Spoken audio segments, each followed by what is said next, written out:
fraud. I've seen several presentations that he's done, and he's going to give us some presentation here today. Thank you guys for joining me. Hey, good to see you there, Michael.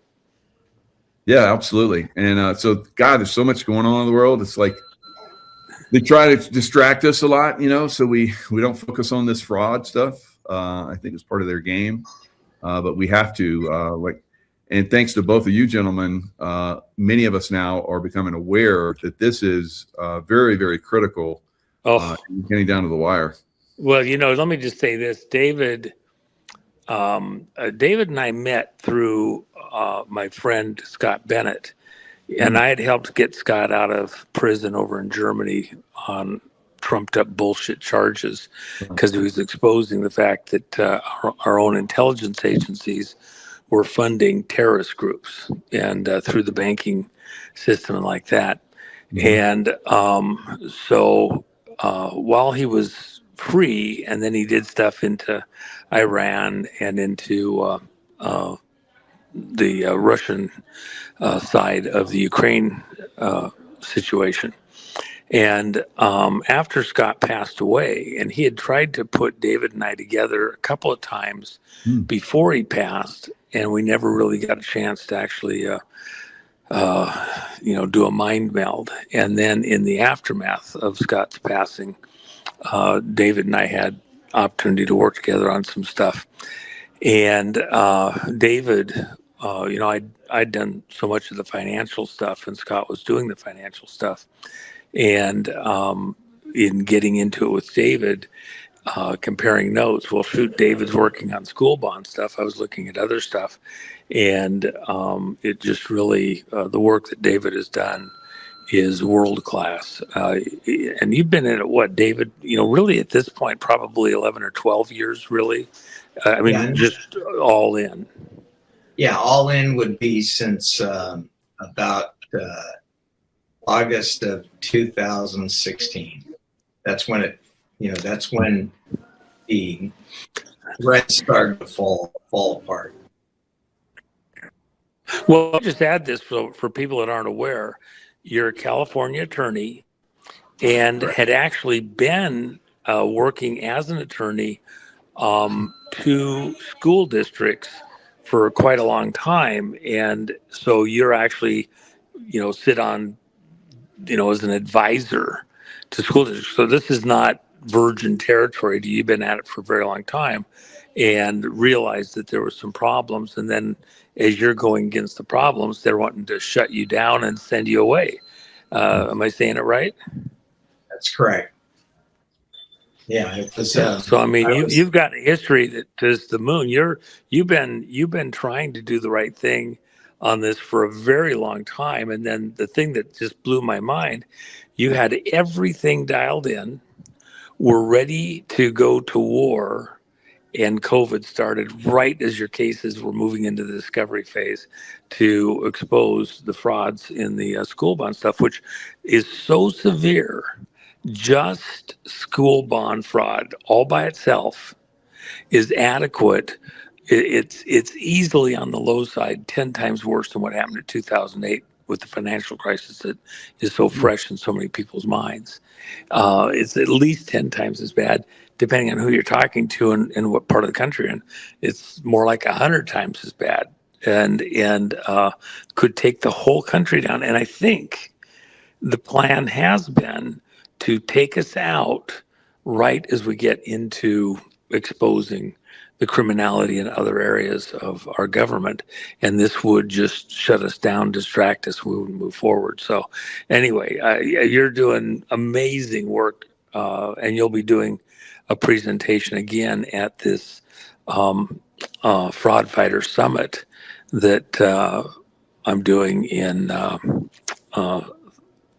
mid-June, 15th, 16th, 17th at the Ahern. So you're like a central piece in the whole presentation.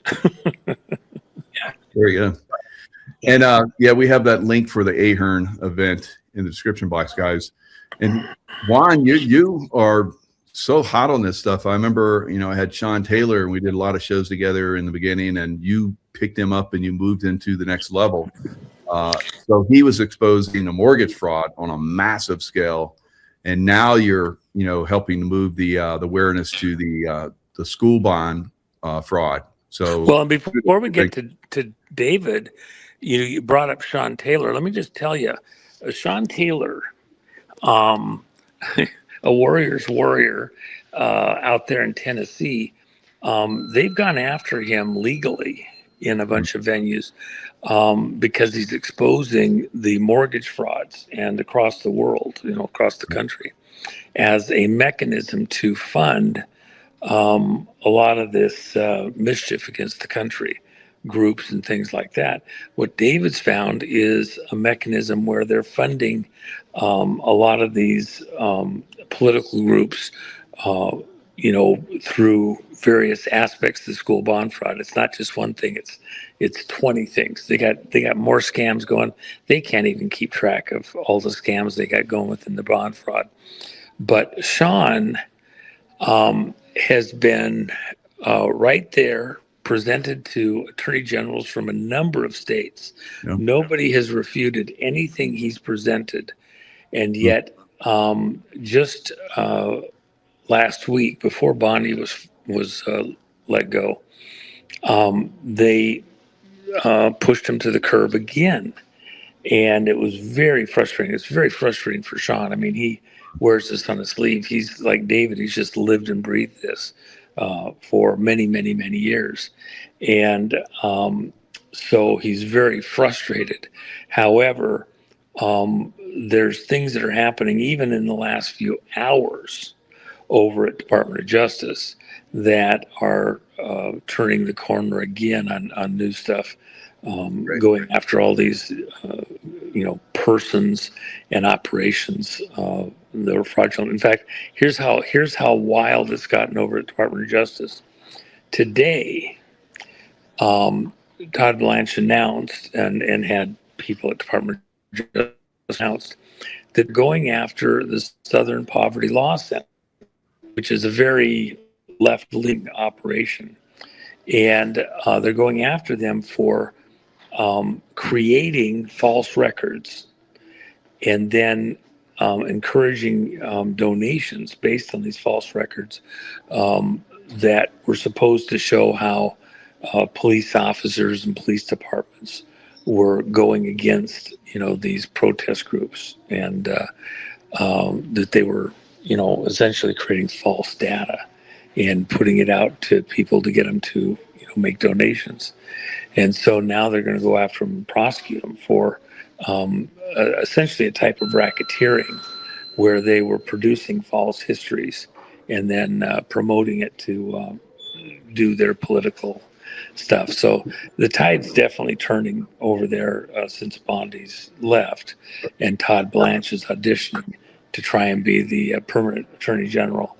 I don't know if he can go far enough, hard enough, fast enough to make that happen. Peter Tickton wants the job too, but we'll see. Yeah. So.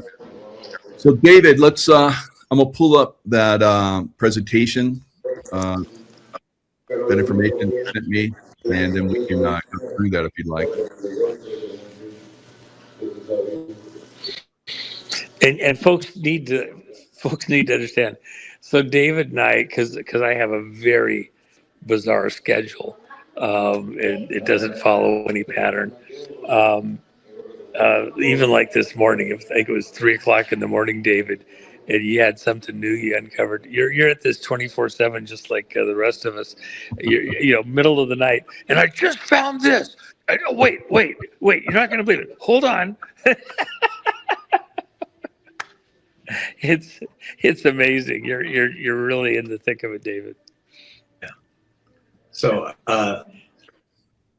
what you have up is the official statement for the Blue Lake Union Elementary School District, which is up in Humboldt County, California, up north, just south of Del Norte County. It's one of 32. I think it's about 32 districts in Humboldt County. So this is just a very small school district, and it's an elementary school district So it has grade kindergarten through 6th grade. Could have them up to 8th, but I'm just giving you the basic background. So this is Blue And Lake by the way, Union David, Elementary. just tell people how many school districts are there in California? You have what, 54 or 58 counties, but how many school districts do you have in California? Yeah, there are 58 counties in California and approximately 940 different school districts. That includes elementary school districts, high school districts, and unified school districts, which are a combination of both. So there are 900. And you could have, and every one of them has the ability to try and float bonds, get taxpayers locked up into them. And you can have overlapping districts and bonds and everything. It's just insane. Yeah. So what's interesting about this, let me just kind of walk you through the basics. If you'll notice, it's almost a $2 million issuance. The second sentence on the first paragraph, not the upper paragraph, but under the date of delivery, it says the bonds were authorized at an election of the registered voters of the district held on June 8, 2010, which authorized the issuance of $2 million principal amount of general obligation bonds for the purpose of financing the addition and modernization of school facilities. So this is one issuance which has to be approved by voters. So what happens is basically a board of education gets together, produces a resolution. In that resolution, it proposes the measure that it's going to have the $2 million, and then that measure is put on the ballot, and then the voters get an opportunity to vote on it. If it passes, it gives the school board the authority to issue bonds up to $2 million. For example, this is Blue Lake Union Elementary School District for $2 million. The same process holds true for Los Angeles Unified School District when it runs a $9 million bond or a $9 billion bond, or for Long Beach Unified or for San Diego Unified. Bonds can be hugely, like 1.5 million to up to $9 billion. So this is a small district, but this is typical of some of the actions that have taken place in California. So they're issuing a $2 million bond. On the next page, you see the maturity schedule. You have the maturity schedule available? Yes. Okay. So you see here there are various components. You see there's $1,755,000 in current interest bonds. That's in the top section. And then the maturity schedule over the left from 2011, 2014, 15, 16, then go over to the right and you see 17, 18, 19, and 20. So there's about 130,000 of that 1,755,000 or 1,755,000, the current interest bond. On top of that, you have 1,625,000 in term bonds due out in 2047. So the serial bonds are the ones from 2011 through 2020, and the term bonds are those that are accruing interest and accruing value until August 1 of 2047. Now, underneath that, if you go back to the first page for a second,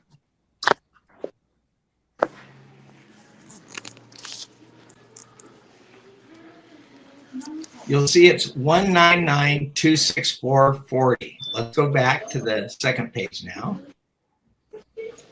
And here's the additional 244,264.40 in capital appreciation bonds. Now, these capital appreciation bonds are going to be issued right after the official statement is published. The capital appreciation bonds are issued, and they're issued from 2021 through 2040. You'll see that on the left. Those are the maturity dates. It's going to be maturing. So we basically know that the bonds are running and accreting interest for 10 years before they even start maturing. The first one maturing in 2021. Now, if you look at the accretion rates, it starts at 4.39%, goes to 4.66, 4.89, 5.12, 5.35, 5.7, and then suddenly jumps to 12%. Wow. Okay, that is a stunning increase. So what happens is for basically $244,000, $244,000, the district has to pay back over $1,820,000 30 years later, because this bond is taking place. I forget the date of it, but it's around 2009, 2010. And here it is coming due in 2040. The total amount would be $1,820,000, which is basically you're paying back the full amount that you borrowed at the beginning as a maturity value, not counting all the other money that's been paid back under the current interest bonds and the term bonds. So that means that the capital appreciation bonds are at a charge nearly 7 times more than the initial amount. And this is going all over the state of California. So this is where the fraud is, where they're upping the accretion rate, because normally a bondholder is going to get a certain amount. Who's getting all this other money? Well, that's a good question. Who knows? I mean, this money, there are principal parties to the transaction. There's the issuer, which is the school district itself. Mm-hmm. There's district counsel, who looks over the documents. There's also bond counsel. Let's look at go back to the first page. Let's look at the bond counsel. We'll see it is a little more up. It is. Well, it doesn't. That's strange. It doesn't have bond counsel in here. It says San Diego, California Bond Counsel. Yes, GCR LLP. Go to about the third or fourth page in. Did I send you the whole document? Oh, yeah. Okay. One more page. The masthead. Here it'll have the financial advisor, bond counsel and disclosure counsel, which is GCR LLP. I've never even seen that as a firm before for as a bond counsel or disclosure counsel. So the financial advisor is Caldwell Flores Winters Inc. and the treasurer tax collector is a paying agent. So whoever GCR LLP is, that's your bond counsel. So they're taking a look at it as bond counsel and disclosure counsel. And then you have the underwriter who's doing the deal, which is Stone and Youngberg in this instance. So that question should be directed to those entities, GCR LLC and Stone and Youngberg. Yeah, I was reading through this and I thought it was very interesting. The assured guarantee municipal corp makes no representation regarding the bonds or the advisability of investing in the bonds. In addition, AGM has not independently verified, makes no representation regarding, and does not accept any responsibility for the accuracy or completeness of this official statement or any information or disclosure contained herein or omitted herefrom, other than with respect to the accuracy of the information regarding AGM supplied by AGM and presented under the heading bond insurance. So it's basically they're disqualifying themselves for any accountability. Yeah, errors, omissions, misrepresentations, correct. Yep. Crazy. So this is a classic example of $254,000 purchasing bonds and getting paid back $1,820,000 30 years later. An unbelievable investment. It's crazy. And and this is going on all over California. They'll reissue them and add on to them and make more money come into them and all kind of crazy stuff, right? Yeah, there's I'm not going to speak for what the districts do.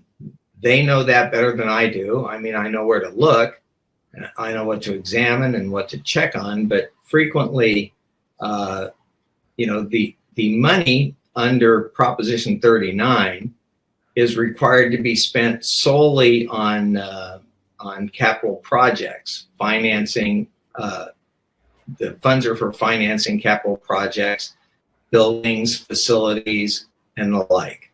So it's basically for infrastructure for the school districts, the housing of children.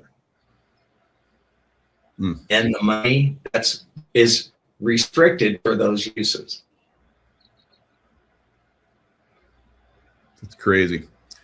Yeah, I remember going to school, and we went to school in old buildings that had been there for decades and decades. Like some of them, like my parents went to. So it's kind of these buildings can last a long time, obviously, but they keep rebuilding and building on more. But the birth rate in America is way down, and there's basically a lot of people, especially in California, that are leaving California. So you don't have as many students as you used to. Yeah, you have a lot of declining enrollment taking place throughout the state. You also have an influx of new immigrants from all sorts of countries that have made their way into California, and you have a lot of expenses associated with teaching them English and basic skills, reading, mathematics, etc. So there are a lot of demands placed on the school districts, and I don't think all of this money is being directed toward facilities. No, definitely not. And new computer systems and all that, because they say that in the outline, what they're going to be spending it on. I'm like, okay, and you have like 287 students. You need $2 million for all these computers and everything. It's like, that's pretty suspect. Yeah, they had, in fact, LA Unified had a problem where they spent bond funds on computers. Bond funds are supposed to finance projects over 25 years at least. Under government code, bonds are issued with a lifetime expected or for up to 40 years. So whenever these bond funds are being used, the idea is the project's going to be 25-year project, 40-year project, or even longer. It could be, a stadium that could last for hundreds of years. But as the facilities are constructed, there need to be complete and accurate records. There needs to be a bond oversight committee. There should be auditing, performance and financial auditing taking place on an annual basis as required under Proposition 39. And I don't think all of the districts are thoroughly familiar with the requirements of the Strict Accountability and Local School Bonds Construction Act of 2000.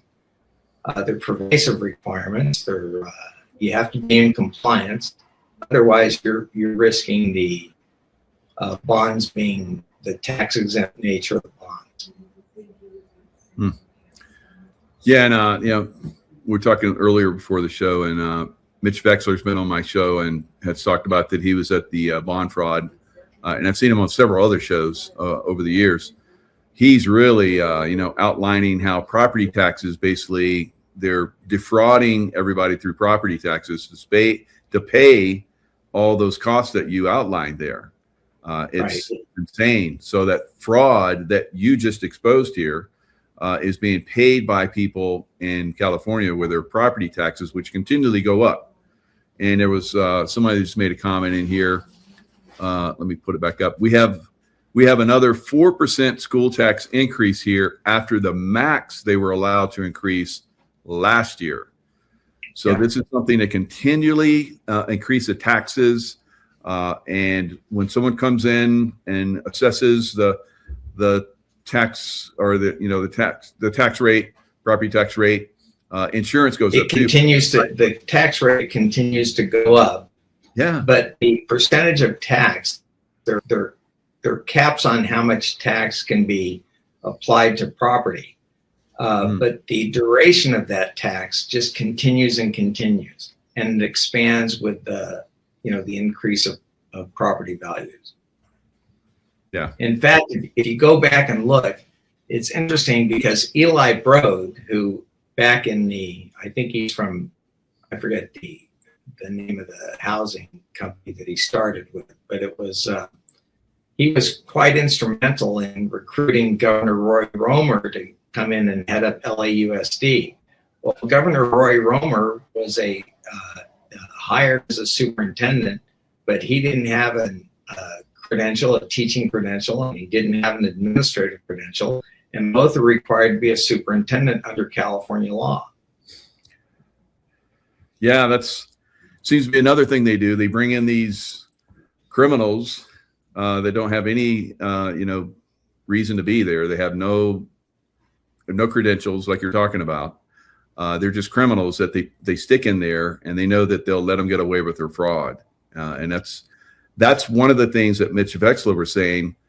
Don't stop paying your property taxes. Go after the fraud. That's how we win. That's how we beat this. Yeah, well, it's the problem is that the people that are involved are not really criminals. They really don't understand what's taking place. I'll give you an example. There was Alan Burson, who was a United States attorney for San Diego area, a very well-respected guy. He went in to serve as the superintendent of San Diego Unified for a period of about 10 years.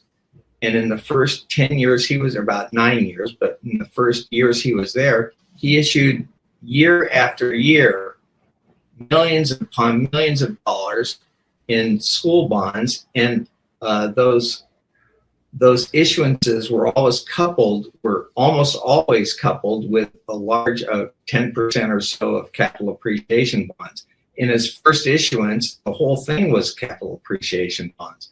But I just think this is not a guy with any criminal intent. I just don't think he understood what the effect of the issuance of such a high degree of capital appreciation bonds, the amount of debt that it would impose upon the taxpayers.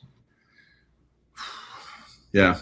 So, but you've got Roy Romer, you've got Alan Burson, you've got he's a candidate for Los Angeles mayor. Oh, Austin Butner, who's a billionaire who came in to head up LA Unified School District. He was in from, I think, 2018 through 2021, passed a $7.5 billion bond, approximately that number. And he didn't have a teaching credential. He didn't have an administrative credential. And he's in there running the district like it's a business. Wow. Crazy. And you were talking before the show, you were involved in this a little bit, but you had to get out because it was just so corrupt. You couldn't stand it. So that's kind of the way it is. So Juan, do you have any other, if you're still there, do you have any other thoughts on this? I guess we might have lost him. Looks like he dropped the phone. Yeah. So David, any other thoughts on this? Well, the only thing I would stress is that Proposition 39 requires a Citizens Bond Oversight Committee, which is supposed to be in place They're supposed to be well trained. They're supposed to be educated on performance audits, on financial audits, so that that group can report anything that goes wrong in the expenditures of bond proceeds, so they can report it to the public. But in my experience, the Citizens Bond Oversight Committees are just filled with friendly appointees who just accept and sign off on the documents put in front of them. So it's very disturbing, because I don't think they're performing the duties that they're supposed to execute while in the position. So how do we defeat this? I mean, you had some ideas, but you weren't sure that you wanted to share those yet. What any thoughts? Citizen activity. What do you think? Well, the first thing, I mean, there's number one, the counties, I think, the 58 counties of the state of California have to be very adept at looking over the credentials of the people that are running the school districts. They should be experienced in education. They should have they should have earned a teaching credential. They should have also earned an administrative credential. They should have been in the process of administration of the school district for 5 to 10 to 15 years before they move into the positions where they can affect and impact the expenditures of the school district and the direction of the school district. So what's very hard is that in California, 50% of our budget goes toward education, and the amount of tax money that flows into education is just phenomenal. The most interesting aspect of this, from my perspective, is that people are forced to pay taxes to support education. Now, I understand that, because you have to provide, you have this duty to provide education, because the premise is that the promise of education is the instruction of wisdom. So we want to transmit the awesomeness, the discernment, the knowledge, the prudence, the righteousness, the spirituality, and the understanding of everything. And if you advance reading, if you advance mathematics, if you have mentoring, then you're helping the students out there learn about their ethical values and about their personal obligations and about their personal conduct. And I just see the direction of education in the state of California going off the rails. I mean, it's just, it's just off the rails entirely. And it's very disturbing. It's very upsetting. And, the impact it has on people's lives is truly disruptive. I mean, I think it's just a shame. Yeah, definitely. So what do you think the end date for this is? Because a lot of people are saying we're close to the end now. What are your thoughts? Well, for California. Well, if Vice President Vance and his team get into California, I think they're going to be shocked at the nature and extent of the school bond fraud that has taken place. I believe that we're looking, the 2030s are going to be very difficult, because this window for the bonds was between 1993, when capital appreciation bonds were permitted, through 2014, January of 2014, where they were restricted. But the impact of those bonds issued between 1993 and 2014 involves just billions of dollars. And that's going to start hitting, and starting to hit now in the 2020s and the 2030s, because those bonds can be issued for between 1993 and 1998. They could be issued for as far out as 40 years. And from 1998 forward, for education bonds, they can be issued for up to 25 years. but in some exceptions, you can still go out 40 years. So the games that occurred between 1993 and 2013 are going to start hitting hard in the mid 30s and mid 40s, and it's just going to be, there's going to be hell to pay, to be honest with you. Mm. And I think it's just going to be, it's going to make education a real luxury when it should be available to everyone for free. Yeah, definitely. All right. So, Juanito, come in, Juanito.